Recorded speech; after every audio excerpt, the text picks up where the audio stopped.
इस वक्त मेरे साथ मौजूद हैं दुष्यंत गौतम जी। सर, जिस तरीके के रुझान अभी एग्जिट पोल के सामने आए हैं, एमपी में फिलहाल एबीपी न्यूज़ के एग्जिट पोल में अभी बीजेपी जो है सरकार बनाती हुई नज़र नहीं आ रही है। राजस्थान में नज़र आ रही है, तेलंगाना में दूर दूर तक नहीं नज़र आ रही है, ओवरऑल जो है छत्तीसगढ़ में नहीं दिख रही है।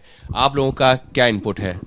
देखिए, एग्जिट पोल अपने माध्यम से जो भी करते हैं हम उनको नकार नहीं रहे, लेकिन भारतीय जनता पार्टी के जो कार्यकर्ता हैं, जो मेहनत से जो फीडबैक हमारे पास में आता है, उसके हिसाब से तीनों राज्यों में भारतीय जनता पार्टी की सरकार बन रही है और 2 राज्यों में हम पूर्ण पहले से ज़्यादा शक्तिशाली बन के निकलेंगे। और क्योंकि चुनावों में मैं भी रहा हूँ, छत्तीसगढ़ और राजस्थान ने एक तरफा कांग्रेस के कुशासन पर मोहर लगाई है कि ऐसा शासन हमें नहीं चाहिए। या बहन बेटियों की 5-5 साल के बच्चों के साथ बलात्कार होता हो, जो सरकार सट्टे से चलती हो, भ्रष्टाचार की चरम सीमा पार की हो। और मध्य प्रदेश के अंदर जनता ने हमारी सरकार को मोहर लगाई है भारतीय जनता पार्टी की, क्योंकि जो हमने गरीबी की रेखा से ऊपर उठाने के काम किए हैं और जो नारा देते रहे गरीबी हटाओ गरीबी हटाओ, आज तक उन्होंने गरीबी हटाने का काम नहीं किया। और उनकी जो भी शासन उनका रहा है, चाहे दिग्विजय सिंह का रहा हो, चाहे अपने इनका कमलनाथ जी का रहा हो, इन सब के शासन को उन्होंने देखा है। ये सारे के सारे भ्रष्टाचारी टीम के एक सदस्य हैं, जिसके माँ बेटे जमानत पे छूटे हुए हैं, उनका पेट भरने में लगे हुए एटीएम का काम करते हैं।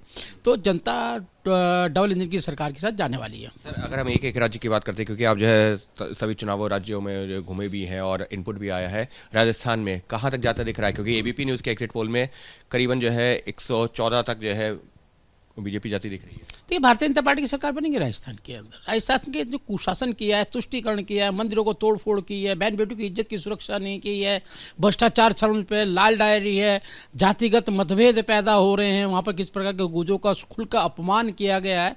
तो साफ साफ दिखाई देता है जो हमारी सरकार डबल इंजन की सरकार है, मोदी जी के प्रति आस्था व्यक्त की है। जादूगर का जादू नहीं चल रहा? जादूगर अशोक गहलोत नहीं, जादूगर नहीं होता, सरकमस्टांसेस होते हैं, उनको देख लिया, वो सरकार चलाने लायक नहीं है। मध्य प्रदेश की बात की जाए तो कई सारे फैक्टर्स निकल के सामने आ रहे हैं, लेकिन बढ़त जो है फिलहाल कांग्रेस को एबीपी न्यूज़ के एग्जिट पोल में कांग्रेस की बढ़त दिखती है। ठीक है, आप बढ़त दिखा रहे हैं, लेकिन अनेक अनेक चैनल हमारी भी बढ़त दिखा रहे हैं। हम बढ़त की ओर ना देखते हो, जिस प्रकार से हमने शासन दिया है, जिस प्रकार से उनको बहन बेटी की इज्जत सुरक्षित रही है, और सुरक्षा ही नहीं है कि गरीबी के लोगों को गरीबी की रेखा से ऊपर निकालने का काम किया है। और जहां हमने सुरक्षा के साथ साथ उनको आत्मबल भी दिया है, और मोदी जी के नेतृत्व में जो हम योजनाएं वहाँ पे क्रियान्वयन की है, वहाँ की सरकार जो है वह जनता का विकास चाहती है। उसके अनुरूप मध्य प्रदेश में 100% भारतीय जनता पार्टी की ही सरकार बनने वाली है। छत्तीसगढ़ का क्या फीडबैक है? क्योंकि ये हो रहा है कि वहाँ पर बीजेपी उस तरह से लड़ी ही नहीं है जैसे लड़ना चाहिए। छत्तीसगढ़ पूरी ताकत से लड़े। मैं खुद छत्तीसगढ़ में रहा हूँ, वहाँ पर जो सट्टे की सरकार है उसको नकारा गया है, और जिस प्रकार से उन्होंने लूट खसोट चारों तरफ किसके अंदर घोटाला, गोबर तक के अंदर घोटाला करने वाली सरकार वहाँ की जनता ने नकारा है। और सही मायने में देखा है तो मोदी जी के नेतृत्व में डबल इंजन की सरकार जो सक्सेसफुल चल रही है, उसका उदाहरण वहाँ पर, और सुरक्षा का उदाहरण, योगी जी की सरकार सुरक्षा देती है महिलाओं को, बच्चों को, वो एक मॉडल के रूप में निकल का है। ये भारतीय जनता पार्टी अच्छा शासन दे सकती है। तेलंगाना को लेकर के कांग्रेस की तरफ से दावा किया जा रहा है 80 सीटें जीतने जा रहे हैं। कांग्रेस तो कोई भी सपना देख सकती है, दिन में भी सपना देख सकती है, लेकिन मुझे लगता है कि वहाँ पे भारतीय जनता पार्टी के बगैर सरकार नहीं बनेगी। हम बड़े दल के रूप में निकल के आएंगे।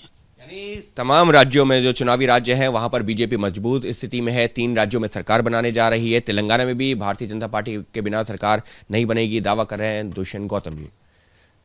अंकित गुप्ता, एबीपी न्यूज़, दिल्ली।